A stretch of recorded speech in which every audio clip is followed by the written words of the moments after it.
नमस्कार दोस्तों, आज बात करने वाले हैं कमाल के कंटेंट के बारे में। दोस्तों यहाँ पे एमसीए ने कंपनी और उसके डायरेक्टर के ऊपर पेनल्टी लगा दी है।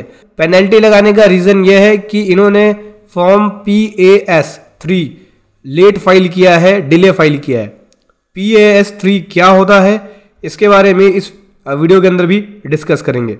बहुत कुछ सीखने को मिलेगा इस वीडियो के अंदर आपको, तो चलिए इसको डिटेल में समझते हैं। उससे पहले बताना चाहूंगा, जो भी भाई बंधु मेरे चैनल पर पहली बार है, इस वीडियो को पहली बार देख रहे हैं, जिन्होंने अभी तक सब्सक्राइब नहीं किया, सब्सक्राइब कर लीजिए, साथ ही साथ बेल आइकन पे भी क्लिक कर लीजिए ताकि इस तरह का कंटेंट आपको मिल सके। सो दोस्तों यहाँ पे ये जो कंपनी है, जो फॉर्म PAS-3 है वो लेट फाइल किया है। फॉर्म PAS-3 क्या होता है? ये फॉर्म जब आप सिक्योरिटीज को इशू करते हैं, अलॉटमेंट करते हैं, उस केस में ये फॉर्म भरा जाता है। इसको हम prospectus and allotment of securities form भी बोलते हैं। दोस्तों इसके लिए आप section 42 of the companies act 2013 और रूल 14 सब रूल 6 को भी देख सकते हैं, कंपनीज रूल का, जो कि prospectus and allotment of securities rule है। अब यहाँ पे जो एडजस्टिंग ऑफिसर है, उसने जो उसके ऊपर पावर है, उस पावर को यूज करते हुए इनकी रिटर्नों को चेक किया। हालांकि मैं आपको कंपनी के बेसिक डिटेल के बारे में बता दूं, ये जो कंपनी है कंपनीज एक्ट 1956 के अंडर रजिस्टर्ड है MCA 21 पोर्टल पे, और इस कंपनी की फाइनेंशियल ईयर 2021-22 में पेड अप कैपिटल 5 करोड़ थी और टर्नओवर फाइनेंशियल ईयर 21-22 के अंदर 72 करोड़ थी। अदर इनकम 70 लाख थी, और ये कंपनी होल्डिंग कंपनी है साथ ही साथ। और दोस्तों इस कंपनी की कोई सब्सिडरी कंपनी भी नहीं है, और ये कंपनी सेक्शन 8 में भी रजिस्टर्ड नहीं है, और ना ही ये कंपनी कोई अदर स्पेशल एक्ट में रजिस्टर्ड है। केस के इफेक्ट के बारे में आपको बता दूं, देखो इस कंपनी ने फॉर्म PAS-3 फाइल तो किया है, लेकिन उसको फाइल करने में डिले कर दिया है। कंपनीज रूल के according, prospectus and allotment of securities rule के अकॉर्डिंग फाइनेंशियल ईयर 21-22 के अंदर इनको फॉर्म फाइल करना था PAS-3 विद इन 15 डेज के अंदर, जब वो अलॉटमेंट करते हैं। ठीक है, हर अलॉटमेंट के 15 डेज के अंदर इनको ये PAS-3 फॉर्म फाइल करना था रजिस्ट्रार के पास। कंपनी ने फाइल तो किया है लेकिन डिले कर दिया फाइलिंग में। देखो दोस्तों ये फाइल किया इन्होंने, सबसे पहले है SRN नंबर ऑफ एप्लीकेशन, फिर डेट ऑफ अलॉटमेंट, जिस दिन इन्होंने अलॉटमेंट किया, डेट जिस दिन इन्होंने PAS-3 फॉर्म फाइल किया, और डेट जिस दिन इनको फाइल करना था, और ये है डिले, और ये है SRN number of E filing form PAS-3। ठीक है, PAS-3 का SRN नंबर है ये, और ये है जितना दिन डिले हुआ। तो देख सकते हैं किसी में 11 दिन का डिले, किसी में 14 दिन का, किसी में 6 दिन का, किसी में 2 दिन का, किसी में 18 दिन का, किसी में 60 दिन का डिले हुआ है। अब इसके अकॉर्डिंग जो रिकॉर्ड अवेलेबल है MCA पोर्टल पे, PAS-3 जो इन्होंने फाइल किया है फाइनेंशियल ईयर 21-22 के अंदर, जो कि इनको फाइल करना था विद इन 15 डेज के अंदर। अब इसके अकॉर्डिंग इन्होंने अपनी जो रिटर्न है PAS-3 वो लेट फाइल किया। फॉर्म जो है PAS-3 लेट फाइल किया है। दोस्तों इनको एक शो कॉज नोटिस इशू किया गया ऑफिसर के द्वारा इस मैटर के रिगार्डिंग, और इनको रिप्लाई सबमिट करना था 15 नवंबर 2022 तक, जो कि इन्होंने किया नहीं, फेल हो गए, डिफ़ॉल्ट हो गए रिप्लाई को सबमिट करने में।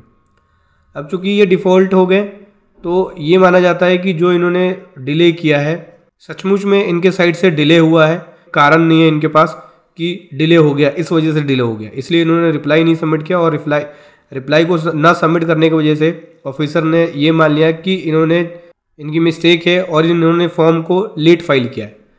अब यहाँ पे डिफ़ॉल्ट के प्रोविज़न को भी बताते हैं।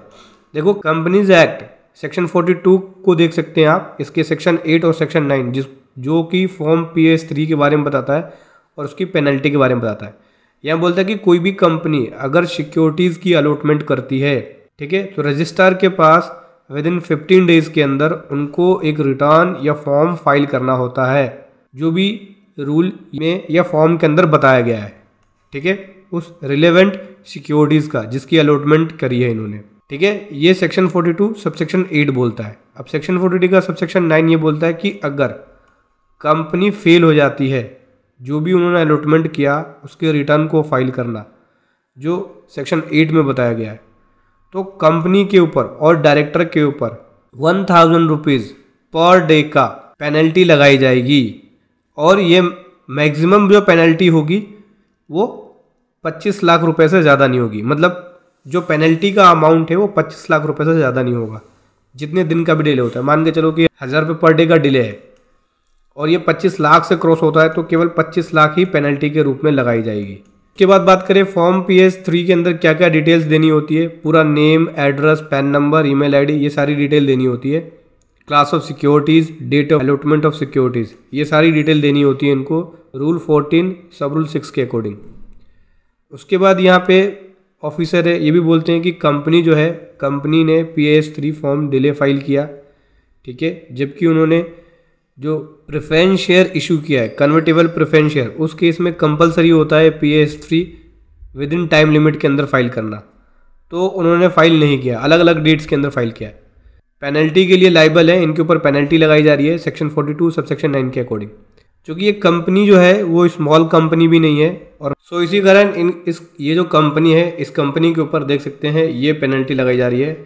11 दिन का डिले है, मल्टीप्लाई 1000 रुपये, 11,000 हो गया। 14 दिन का डिले है, 14,000 रुपये। 6 दिन का डिले है, 6,000 रुपये। जितने दिन का डिले है उतने मल्टीप्लाई हो जाएगा। तो जो टोटल पेनल्टी लग रही है, देखो कंपनी के ऊपर यहाँ पे देख सकते हो, कंपनी को 1,11,000 की, और इसके अंदर 3 डायरेक्टर है, तीनों डायरेक्टर पे 1,11,000, 1,11,000 और 1,11,000 की, यानी टोटल जो पेनल्टी है 4,40,000 की है। अब इसमें जो कंपनी के डायरेक्टर हैं, ये अपने खुद के पॉकेट से, अपने ऑन फंड से इस पेनल्टी को भरेंगे, कंपनी अपनी पेनल्टी सेपरेटली भरेगी। तो समझ गए दोस्तों। देखो, अगर आपने PS3 टाइमली फाइल नहीं किया तो 1,000 रुपये की पेनल्टी लगेगी, और preference share, convertible preference shares को इशू किया है तो उस केस में तो कंपलसरी होता है PS3 फाइल करना। जो बड़ी कंपनी है उनको ये टाइमली अपने कंप्लायंसेस को कंप्लीट करना होता है, नहीं तो उनको भारी पेनल्टी देनी पड़ सकती है, कंपनी को भी और डायरेक्टर को भी। वीडियो कैसा लगी ज़रूर बताएं। Thank you so much. जय हिंद, वंदे मातरम।